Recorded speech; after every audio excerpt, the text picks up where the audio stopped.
we have here on your tables, everybody, let's take a look at your supplies. You have a ring, you have a set of wires for tying up your bundles, and you have a pair of pliers to tighten those wires up really well. Interestingly enough, here we have several pre-assembled little pieces. So this is a bundle that I've already made, and the reason why I like to use this is this magnolia, this particular kind of magnolia you can find in the trade, or you can find them in the woods, has that broad leaf and that thick cuticle on there, so you see that shine, and that will last a little bit longer. But it also, if you can see, as I hold it up to the sunlight, you see different light reflections in there. So the magnolia is shining back at you, which is really good in landscape design, especially if you want to sit on your sofa and look out the window and enjoy something outside without having to go outside. The light reflection, the stuff that has light reflection, if you plant it far away, you get the more bang for the buck out of your light reflection. But here also that you see, we have some pine straw, well, actually pine needles that will turn into straw as it ages, and some juniper. Now this is a completely different texture, and again, when I hold it up to the light, you don't see a lot of light reflection out of that. It's more absorbing in. So that's the kind of stuff that if you're going to sit on your sofa and have that, you need that closer to your house so that you can really get the bang out of it. And it also looks really cool with uplighting, but that's just another side piece. So what we're going to do today is we're going to make bundles, bouquets, and attach them to these wreaths. These wreaths are kind of cool because and you can use any kind of wreath, but I like these because you can reuse them year after year. And this has 1, 2, 3, 4, 5, 6 different sections, and depending on the size of the bouquet that you make, you want to fill them in, laying one over another, over another, over another, all the way around, so that by the time that you're done making your bouquets and anchoring them to whichever ring they fit best on, ta-da, you're done. And if you want to get a little fancy, you can put a bow on there. If you want to get even a little more fancy, you can use different pieces of focal points like these pine cones or berries, or if you're not into all natural, fake birds. Okay, so it's really all up to your design and complements the most important and expensive investment that you all have, which is your home. So we have loblolly pine needles here. We have, for texture, this is the juniper that came off of the side of the building. Is that right? Came off of my tree, but okay. But this is juniper. Juniper, when it has berries in it, that also comes complete with the focal point already built in. So that's really cool. Now folks are getting their Christmas trees in and they're shaving off the bottom pieces of them. Don't throw that away. That Fraser fir has got that really great texture, and it's really easy to get into a wreath to make these bouquets. So another point that I wanted to make, these are loblolly pine cones that I've collected, and I've got a whole bucket full here. And the way I'm going to make these into a focal point is I've taken a piece of my wire and kind of threaded it through the bottom piece and then made like a little stick. I don't know if you guys can see that. So depending on where I have an open place on my wreath that my bundle may not completely hide, I'll probably take 1 or 2 of these, twist them together, run them through there, and strategically place them to be focal points. Now you can do this for the Thanksgiving holidays. Spruce it up with a kind of harvest themed bow, or switch the whole thing up to more of a Christmas theme, do that. And depending on how long this stuff lasts, do you want to carry it on into Easter? Change it up with Easter eggs. The question was, are there certain things that die quick and you don't want to use them? The things that really will last a little bit longer, and remember, these are natural materials. They're not plastic, so they're not going to last forever. But there are some things that you can do to help with that. One, select plants that have that waxy cuticle, and you'll see the shine on there.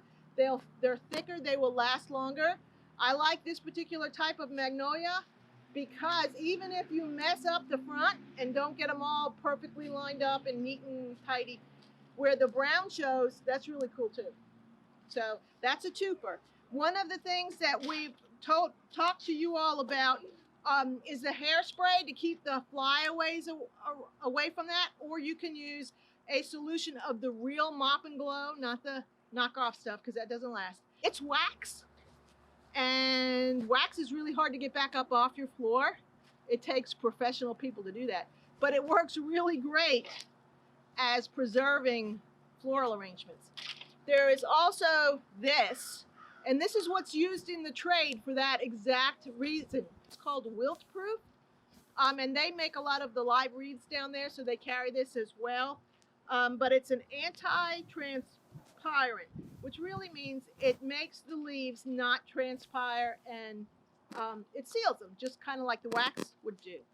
Now, you brought up a really good question, and I have a trick question for you all. We're talking about transpiration. So as we're coating this stuff, do I want to just spray the front, or do I want to spray the back as well? Anybody? Yeah, the back as well, because on the underside of the leaves are the organelles of the plant that conduct transpiration. So it's like sucking up iced tea out of a straw. The more you have suction on there, the more you're going to bring the water up or the iced tea up and get out. So when we have plants act the same way, on the back side of the leaves are things called stomata, and those are responsible for the gas exchange for that plant. So as the air around causes the moisture to be pulled up and out, that's how the solids and everything from the soil that the plant needs is brought up to the top of these giant trees. Otherwise, you'd need like this humongous pump. But that's the way this works. So you want to make sure that you seal up the straw so it doesn't keep doing that. Rubber bands is a good idea. It's the same as if when you're drying herbs, if you use a rubber band, as it gets smaller, it will shrink and still hold it. We're using wire today, and that's what the pliers are for, to get a really tight twist to it. You will need at least 10 bundles to start.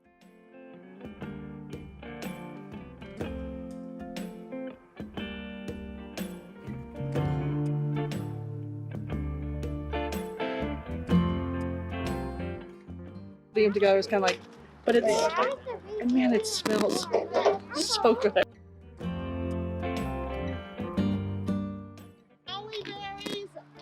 will make you vomit. Will make your cat vomit, which you will have to clean up. In fact, the reason why the name tells it all. The scientific name of that tree right there is Ilex vomitoria pendula, and an Indian tribe from way back used that particular plant in their sweat lodge ceremonies, where they would drink the tea made from it to purge, as in vomit, so before they got into the sweat lodge. So Ilex vomitoria, they're not kidding. It was floppy and now it's not. She taught me how to secure it. So what'd she do? So I was putting the wires at the ends, and so then the tips would flop off. And so if you can see in here, she just had me put an extra one, feed it through like a little old-timey clothespin. And it looks really good. And then you just tighten it on the back. And you can't really tell. I'll probably pull a few of these guys out to just fix it.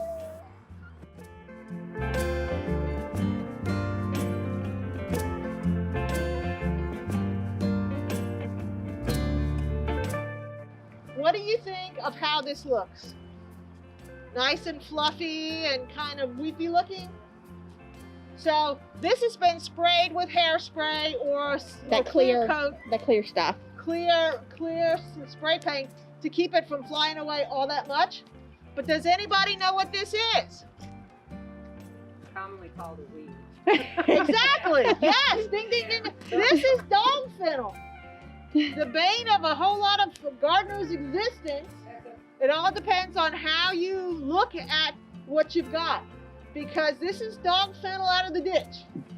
And yet, if you make it and break all of these pieces off, think about that as a focal point.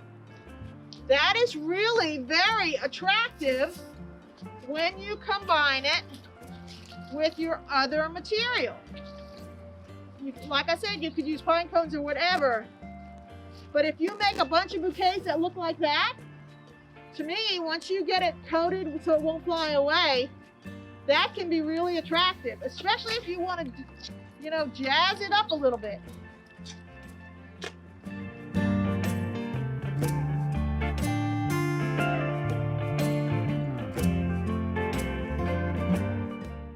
All right, so one thing I wanted to point out here, and thank you so much for bringing these in, is if you all will look, there are multiple kinds of pine cones up here.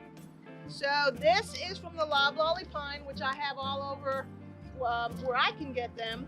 This looks like it's going to be from the shortleaf pine, which is in North Carolina too. It's a very interesting country. And the kind of cool thing about this is I don't need to wire that up and stick it in. I've got my own pit built right into this. So thank you for that. And then for a different kind of look, just to compare, this is yet a different kind of pine cone from a different kind of pine tree. And if you are fortunate enough to have long leaf pine, you get those enormous pine cones that are as long as my forearm. Now we had some for decoration here a couple years ago, but they walked away because they're so cool. Hi, my name is Vanessa and I'm making a Christmas tree pine cone.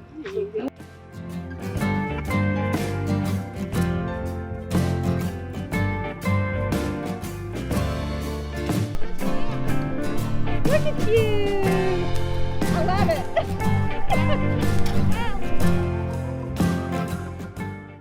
This wreath is made out of leaves and flowers, and it's made out of pine needles.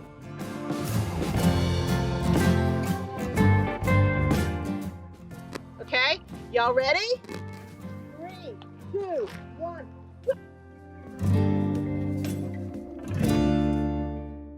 4-H is a youth community with programs that suit a variety of backgrounds, interests, budgets, and schedules. From in-school to after-school, clubs to camps, 4-H's positive youth development programs are here in Lee County, and we welcome children who want to have fun, learn, and grow. If you enjoyed today's activity, we hope you'll check out all that Lee County 4-H has to offer at lee.ces.ncsu.edu.